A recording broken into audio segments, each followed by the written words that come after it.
Hi everyone, this is Rochester City Councilman Michael Wojcik. I'm not going to be able to be at a lot of Pridefest events because I happen to be traveling on city business right now, but I did want to say happy Pridefest to everybody, and wow, what a year it's going to be, huh? There's a lot of things that we have to take care of this November.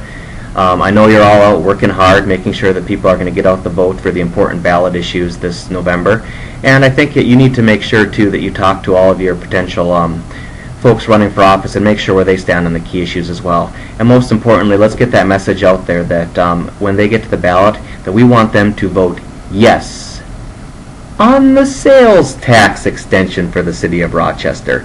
As for those two divisive issues that happen to be on the ballot that were put there to try and divide our state and to manipulate turnout to the benefit of some people over others, we need to shoot them down in flames. And I know you're all working very hard to make sure that that happens. I've been on the city council now for about 4 years, and you know, I'm also a member of the Catholic Church, which kind of puts me in an interesting situation with these, but many of you know that I haven't taken a backseat on this issue. I am talking about it, and I think my Catholic faith is a part of that. Let's talk about the reality of what the book of Leviticus does say. Homosexuality, bad. Slavery, that one's okay. Tattoos, no.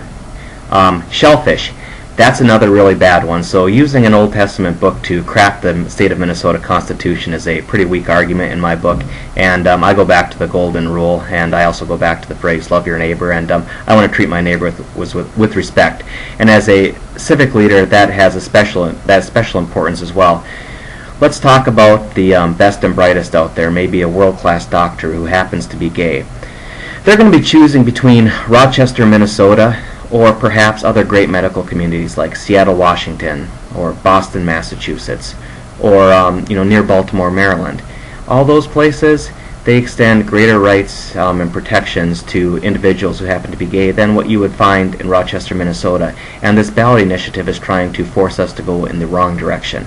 So I think it's not just from a doing what's right standpoint that we need to make sure that this ballot amendment goes down in November, but also from the standpoint that what we really need to do is we need to make sure that we are a place that can continue to attract the best talent, because if we can't get the best and the brightest people willing to move to Rochester, Minnesota, and I don't understand it, people tell me they're not coming here for the climate. I think that's crazy talk, but we do need to be a welcoming place, and we need to welcome all of our people. We need to appreciate the inherent worth of all the people that are coming to Rochester and contributing in Rochester. So take a moment to enjoy this Pridefest. You know that you have my support every step of the way. I've tried to do my best from a city standpoint. We were able to pass a domestic partner registry, and of course, I hear that video is still floating around on the intertube somewhere. Some people really liked it. Some people thought, that's just me being me. But I happen to be up for election again this year, and I would make, I actually don't know where my opponent stands on this issue, but you know what? Just take the time to find out where everyone's standing, and we're going to try and make sure that some of these issues get some exposure, so we know at least we can be vote knowledgeably on some of these topics. I don't think that standing up for equality is particularly controversial.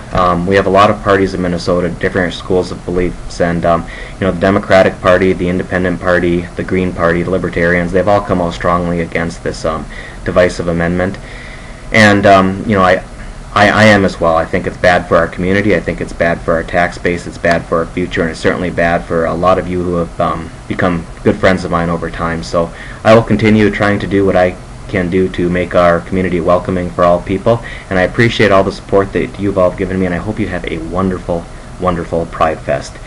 And hey, if things do go down in flame, well, we're going to have to start rethinking city ordinances on the basis of what the book of Leviticus says. So, Red Lobster, we'll have to come for you if this thing passes, so let's make sure it doesn't pass.